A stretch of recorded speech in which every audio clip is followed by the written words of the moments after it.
상순 강의 55강 하늘의 양식이 우리 안에서 만들어내는 것, 마태복음 6장 12절 말씀입니다.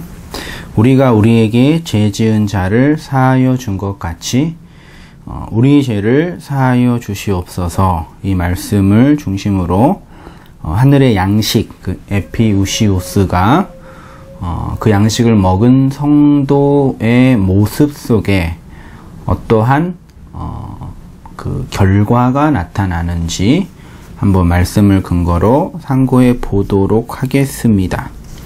이스라엘과 예수님의 광야 시험에서 알 수 있듯이요, 성도는 하나님의 말씀, 하나님의 입에서 나오는 그 말씀으로만 사는 존재다라는 거죠. 마태복음 4장 4절에 예수께서 대답하여 이르시되 기록되었으되 사람이 떡으로만 살 것이 아니요 하나님의 입으로부터 나오는 모든 말씀으로 살 것이라 하였느니라 하시니라. 신명기 8장 3절에 너를 낮추시며 너를 줄이게 하시며 또 너도 알지 못하며 내 조상들도 알지 못하던 만나를 내게 먹이신 것은 사람이 떡으로만 사는 것이 아니라 여호와의 입에서 나오는 모든 말씀으로 사는 줄을 내게 알게 하려 하심이니라. 그렇게 되어 있어요. 그러니까 만나라는 떡, 예수라는 그 양식을 우리가 먹게 되면은, 그 양식을 우리가 먹게 되면은 우리 안에 어떠한 변화, 어떠한 일들이 일어난다고 말씀을 드렸는데, 그것이 그 양식이 소위 말해 영이 되고 진리가 되어서 그 진리를 가진 자가 된다라는 것이죠.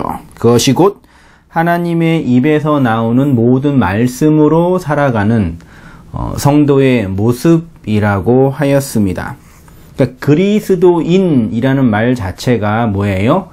또 다른 의미에서의 그리스도들이지요.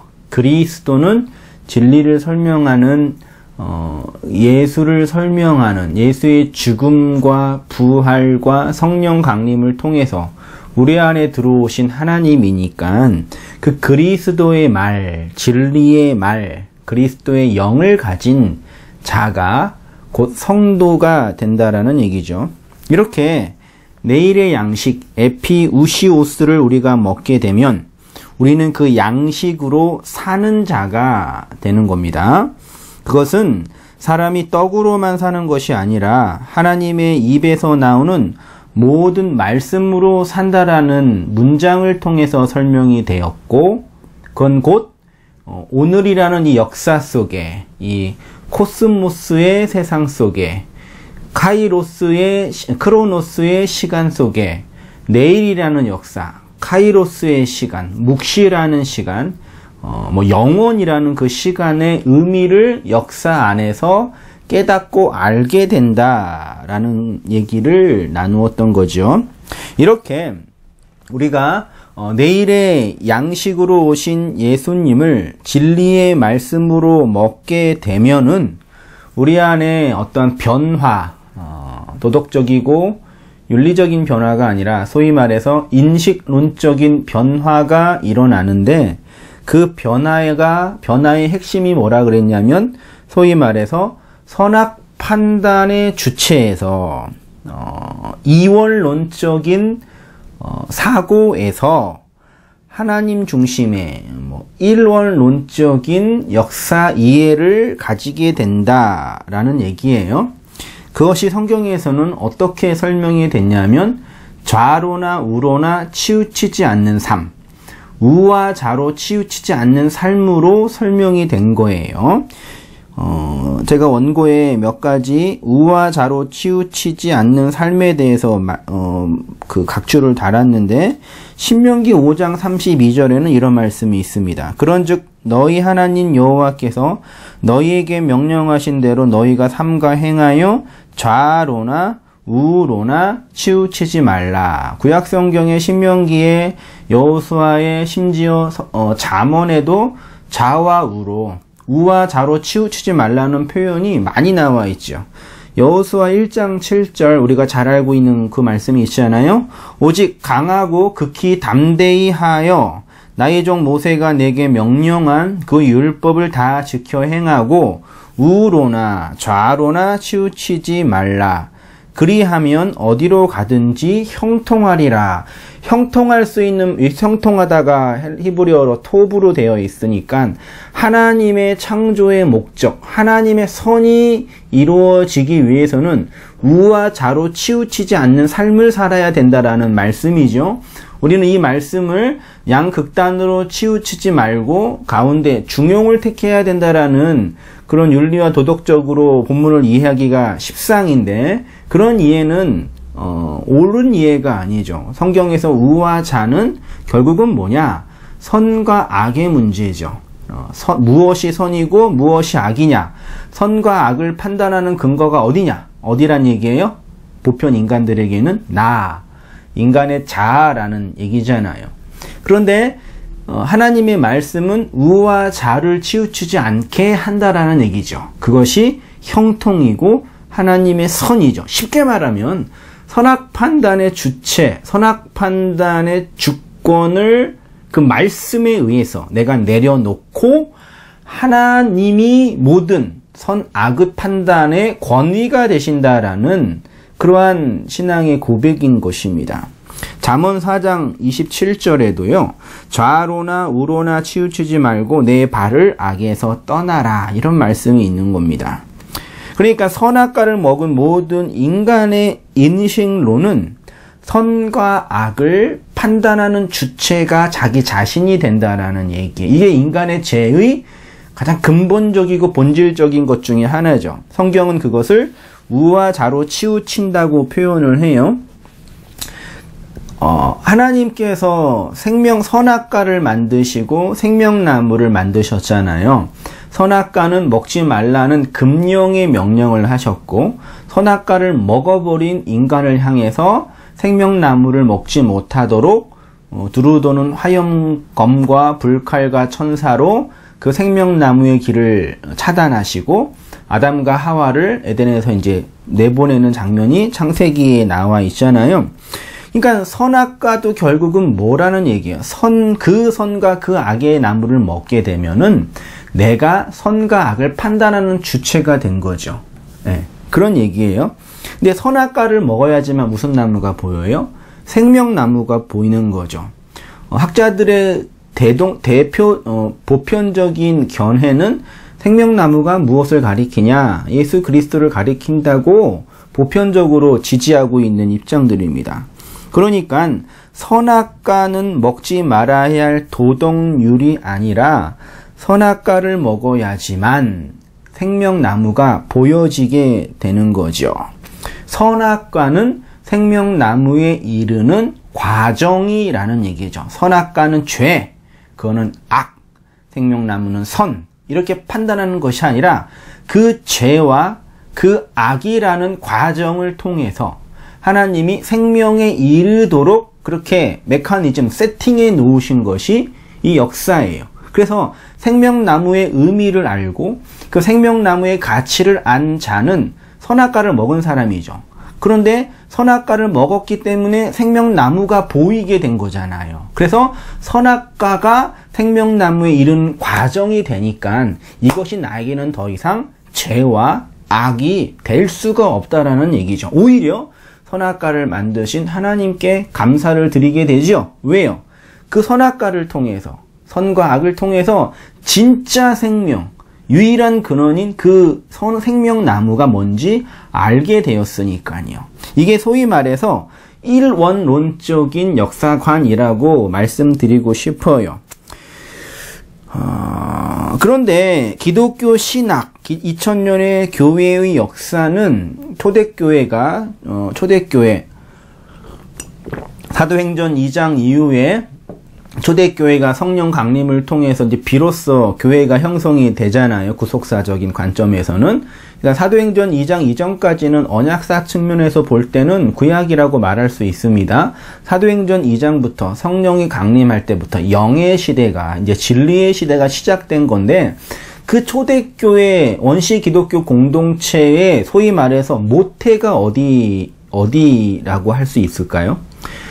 초대교회 공동체는 어느 날 갑자기 이 세상에 뿅 하고 태어난 것이 아니죠.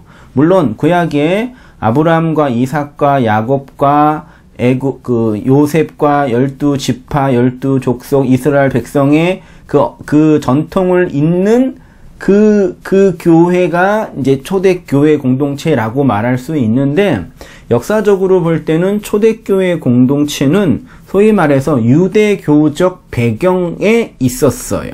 그러니까 사실 유대교는 유대인들이 구약의 여호와의 종교를 자신의 민족적 종교로 환원시킨 종교라고 말할 수 있는데, 구약의 여호와의 영적인 종교, 소위 말해 아브라함의 종교, 그 계시를 받은 그 종교를 민족주의적 해석으로 왜곡시킨 종교가 유대교라고 말할 수 있어요. 그러니까 정통 여호와의 종교 틀에서 볼 때는 유대교는 삐뚤어 나간, 이단까지는 아니더라도 많이 삐뚤어 나간 그런 종파가 된 거죠. 그래서 그 유대교 안에 다양한 종파가 형성이 되면서 그 신구약 중간기 침묵기 400년이 있고 메시아를 기다리는 그런 메시아 대망 사상이 유대인들 가운데 있었던 거죠. 그런데 기독교는 그 유대교적 틀, 유대교적 그 자궁에서 나왔다라고 말할 수 있습니다. 구약의 여호와의 종교 유대교도는 유대교의 핵심적인 실로는 뭐예요? 유일신 사상이 유일신 사상. 그러니까 삼일체 교리가 만들어지기 이전부터 구약 종교는 유일신 사상. 그러니까 하나님은 한 분이라는, 그러니까 삼위일체에서 삼위보다는 일체를 강조하는 신학이었어요. 그러니까 뭐 삼위일체가 그 구약에는 없다 그런 얘기가 아니라 유대교의 전반적인 틀은 유일신 사상이 강했어요. 하나님은 한 분이다. 그분은 유일하신 분이다. 사상이 강했어요. 그래서 아무래도 철학적 사조나 성경을 해석하는 관점은 그 일원론적인 이 세상을 하나로 보는 관점이 다분히 강해져. 동양 철학과 비슷한 건데. 근데 이 유대교에서 기독교가 나와서 이 기독교 공동체가 초창기 유대교의 율법주의에 끊임없이 공격을 당하잖아요. 할례의 문제나 제사의 문제나 율법의 문제, 그리고 사도행전 15장의 예루살렘 그 공회를 통해서 그 율법적 공격으로부터 어느 정도 이방 기독교인들을 보호할 수 있는 기틀을 만들게 되고, 그리고 베드로 중심의 유대 공동체, 예루살렘 교회 중심의 그 유대 기독교가 이제 바울 중심의 이방 기독교로 환원하게 되는 어떤 틀이 형성이 되는 거죠. 그런데 이렇게 그 유대교에서 나왔을 때 그 초대교회 공동체는 유대교적 종교 사상뿐만 아니라 정치적으로는 어디에 영향을 받고 있었죠? 로마의 정치적 군사적 영향을 받고 있었고, 문화와 문명과 철학적으로는 어디에 영향을 받고 있었어요?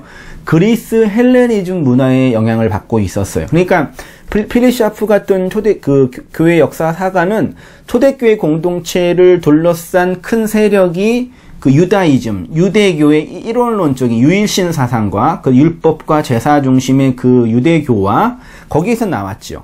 근데 정치적으로는 로마의 정치적 압제 아래 있었고, 문화와 문명적으로는 그리스 헬레니즘 문화가 강력했단 말이죠. 근데 그리스 헬레니즘 문화의 핵심은 이원론이에요. 그래서 그 이원론적인 사고 속에서 영재주의에 빠져가는 기독교 공동체에게 그리스도에 대한 분명한 증언을 하기 위해서 공간 복음서가 있음에도 불구하고 그 사도 요한이 요한복음을 로고스라는 그 단어를 사용해서 예수 그리스도의 신성과 인성을 강조하는 책을 쓸 수밖에 없는 거죠. 초대교회 그 공동체 안에요.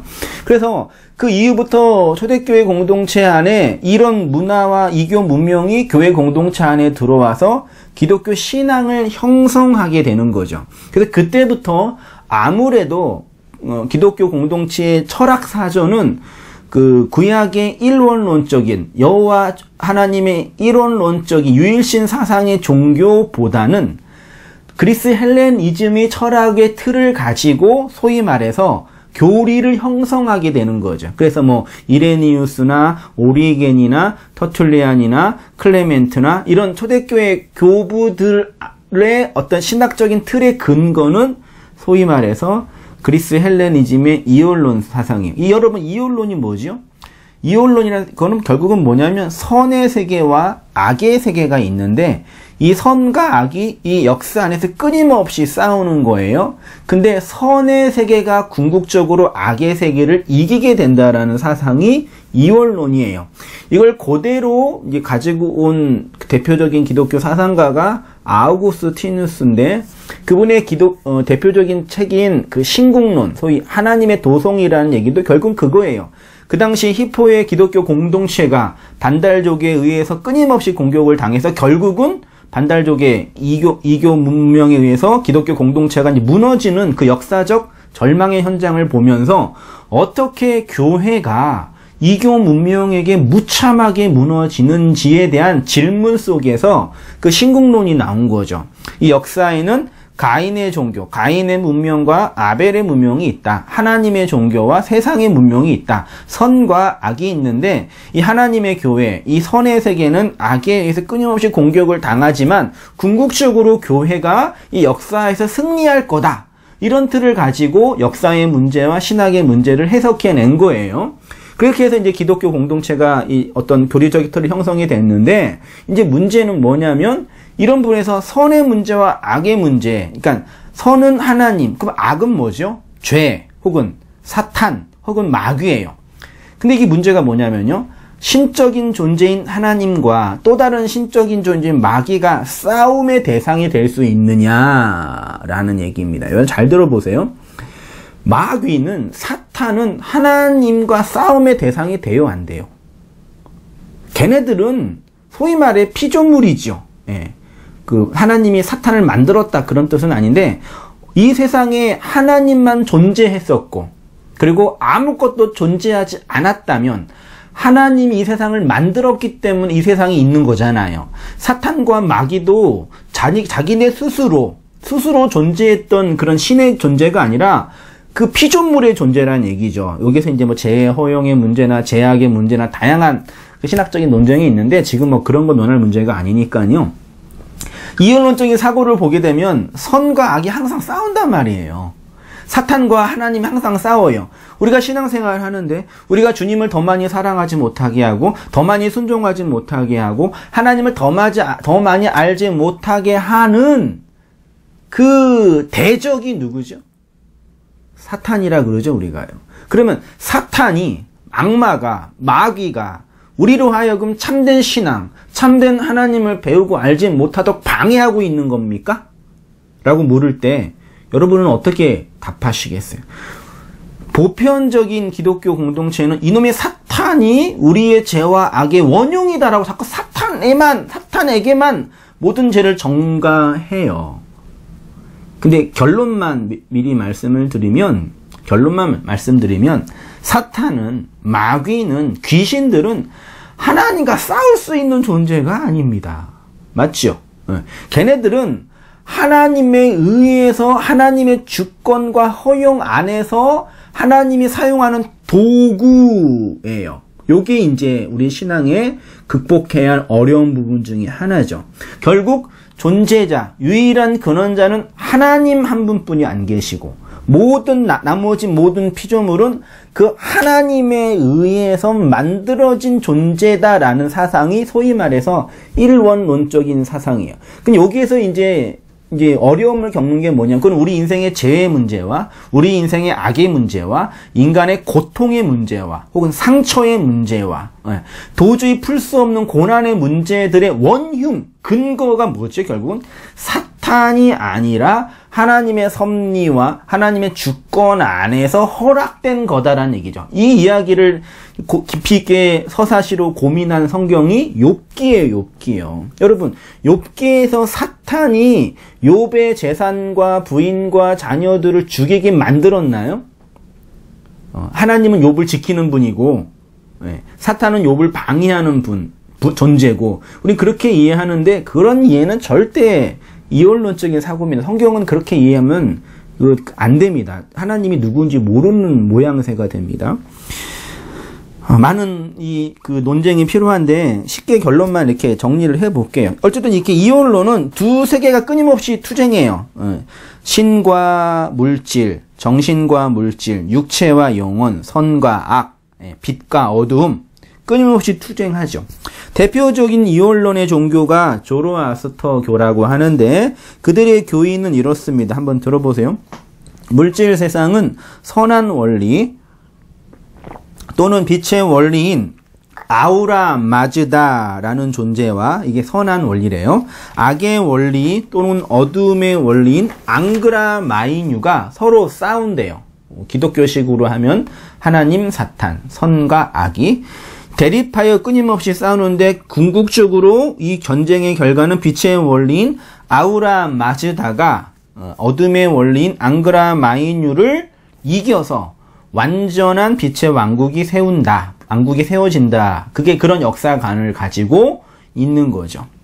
유대교와 기독교와 이슬람교 등은 아브람 계통의 종교를 갖고 있는데 이들 종교는 유일신을 모시는 일신교이지만 아까 말씀드린 것처럼 하나님과 사탄의 존재를 이원론적으로 해석해 내게 되면은 이제 이원론 교리에 빠질 수밖에 없는 거죠. 여태까지 2000년의 교회 역사의 주류는 이것들에 대한 정확한 설명을 못 해왔다라고 봐요.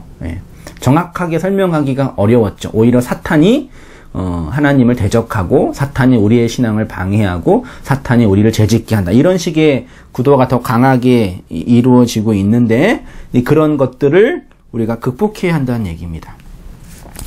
2000년의 기독교 신학 속에 이런 이원론적인 성경 해석이 있어 왔고 지금도 그러한 것이 다분하죠. 그리고 그것은 우리의 본성에 잘 어울릴 뿐만 아니라 이원론이요. 인간의 악과 고난과 절망과 고통을 설명하기에 좀 덜 부담스럽습니다. 내 인생의 기쁜 고난 속에 있습니다. 왜요? 그놈의 사탄 때문에, 그놈의 마귀 때문에. 이렇게 해석하면은 인생의 고난과 어려움들 조금 더 쉽게 해석할 수 있는 근거가 되죠. 이론론적으로 해석을 하게 되면은 나의 인생의 고난과 내 인생의 절망과 내 인생의 아픔은 궁극적으로 누구의 손에 있어요? 하나님. 나를 상처를 주는 어떤 대상, 나에게 고난인 어떤 일, 궁극적으로 그것들을 움직여주는 실체가 뭐예요? 하나님. 인생이 성공하고 번영할 때는 그렇게 고백하는 것이 괜찮아요. 하나님이 복 주시고 하나님 은혜 주신 거니까요. 근데 절망하거나 좌절하거나 요처럼 끊임없이 이렇게 자녀도 잃고 정말 말도 안 되는 그런 고난 속에 있었을 때에 이 모든 실체가 하나님이냐라고 하면 우리가 많이 어려워지게 되는 거죠. 그러나 하나님의 말씀이 진리의 양식으로 우리 안에 언약이 세워지게 되면 선악 판단의 주체를 하나님께 양도하고 모든 주권을 하나님께 포기하는 자가 되는 거죠. 이 세상의 죄와 악을 통해서 완전하시고 영원하신 하나님을 알게 된다라는 것이고 결국 이 모든 것들이 하나님을 향하고 하나님이 완성한다라는 것으로 고백하게 되는 거죠. 그게 소위 말해서 좌로나 우로나 치우치지 아니하면 형통하게 돼. 형통이라는 게 내가 바라고 원하고 소원하고 계획하는 것들이 이루어지는 것이 아니라 하나님의 선, 하나님의 토부, 하나님의 주권이 내 역사 속에서 하나하나 이루어진다. 그게 형통, 토부, 선이라는 말씀입니다. 무엇이 그걸 가능하게 한다고요? 에피우시오스로 내일의 양식을 우리가 먹을 때, 그 진리, 그 하나님의 은혜를 우리가 먹을 때 이러한 인식론적인 역사관의 변화가 일어나는 거죠.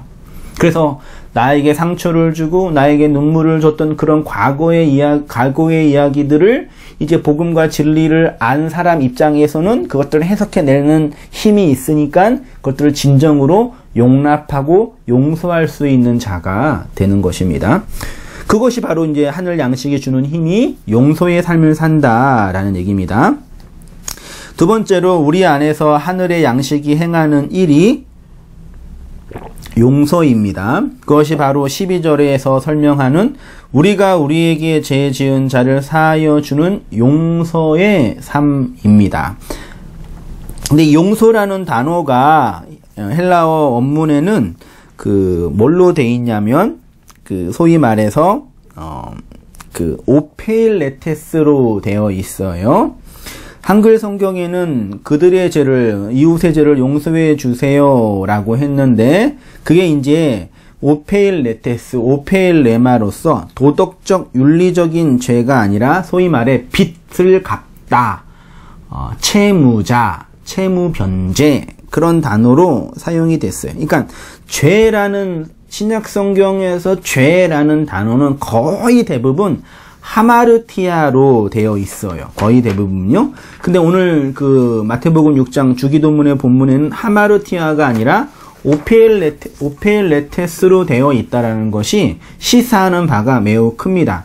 하마르티아는 죄라고 번역을 한다면 오페일레테스는 용서 혹은 빚을 갚음 혹은 탕감이라고 번역하면 더 좋을 것 같습니다. 하마르티아라는 단어가 가지고 있는 뜻은 크게 두 가지인데, 첫째는 관역에서 벗어나다, 목표에서 이탈하다, 그게 하마르티아예요. 그러니까 하나님이 원래 의도했던 토부, 선이 있는데 그것에서 벗어나는 것을 하마르티아 죄라고 하고요. 두 번째적 원어적인 의미는 제짝이 아니다, 제분깃이 아니다, 그것이 하마르티아예요. 이게 이제 문맥 속에서 볼 때는 창세기 2장 18절에 나와 있는데 한번 보시기 바랍니다. 여호와 하나님이 이르시되 사람이 혼자 사는 것이 좋지 아니하니 내가 그를 위하여 돕는 배필을 지으리라. 여호와 하나님이 아담을 깊이 잠들게 하시매 그가 그 갈빗대 하나를 취하고 살로 대신 채우고 여호와 하나님이 아담에게서 취하신 그 갈빗대로 여자를 만드시고 그를 아담에게로 이끌어 오시니 아담이 이르되 이는 내 뼈 중에 뼈요 살 중에 살이니라. 이것을 남자에게서 취하였은즉 여자라 부르리라. 이러므로 남자가 부모를 떠나 그의 아내와 합하여 둘이 한 몸을 이룰지로다. 그러니까 여기에서 죄라는 개념이 뭐냐면요, 하나님께서 남자를 만들고 그 남자가 잠들 때, 구약성경에서의 잠은 죽음을 메타포합니다. 남자가 죽어서 그의 갈비뼈를 적출하지요. 그의 그 허리에서. 이게 결국은 뭘 비유하고 메타포하냐면은 예수 그리스도의 십자가에서의 죽음이죠. 예수의 죽음, 아담의 잠, 남자의 잠을 통해서 거기서 뭐가 만들어져요? 여자가 만들어지는 거죠. 그래서 그 아담의 죽음, 예수의 십자가의 죽음을 통해서 만들어진 창조물이 바로 여자, 교회라는 얘기죠. 그러면 여자인 교회의 남편은 누가 되어야 돼요? 남자인 예수 그리스도가 여자의 남자가 돼야 되죠. 그래서 남자와 여자가 합하여 뭐가 돼요? 사람, 완성된 그 존재가 되는 것. 이게 하나님의 구속사란 얘기예요. 예수 그리스도를 통해서 궁극적으로 이루시고자 하는 완성된 교회의 모습이죠. 그런데 모든 여자는 예수 그리스도를, 소위 말해 그리스도를 자기의 남편으로 모셔서 그 남편의 아내로 살아가는 것이 그게 선이고 그게 의이고 그게 거룩이고 그게 성결이고 그게 사랑이고 그게 온유이고 그게 그 정결함이거든요. 그게 정결한 신부죠. 예수님을 자기 남편으로 삼고 그분과 동행하고 연합하는 것이 정결한 신부잖아요.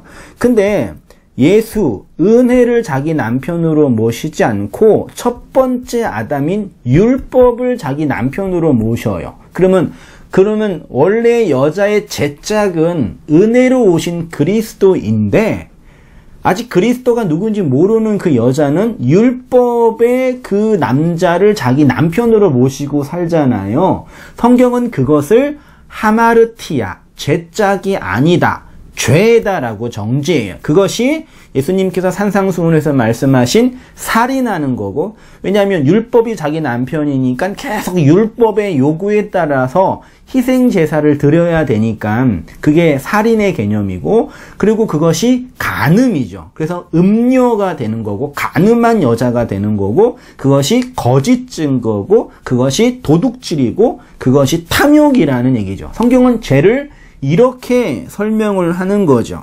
그래서 구속사를 통해서 하나님은 이러한 하나님의 선과 인간의 죄와 하나님의 의를 설명하는 거죠. 에베소서 5장 31절에 이런 말씀이 있습니다. 그러므로 사람이 부모를 떠나 그의 아내와 합하여 그 둘이 한 육체가 될지니 이 비밀이 크도다. 나는 그리스도와 교회에 대하여 말하노라.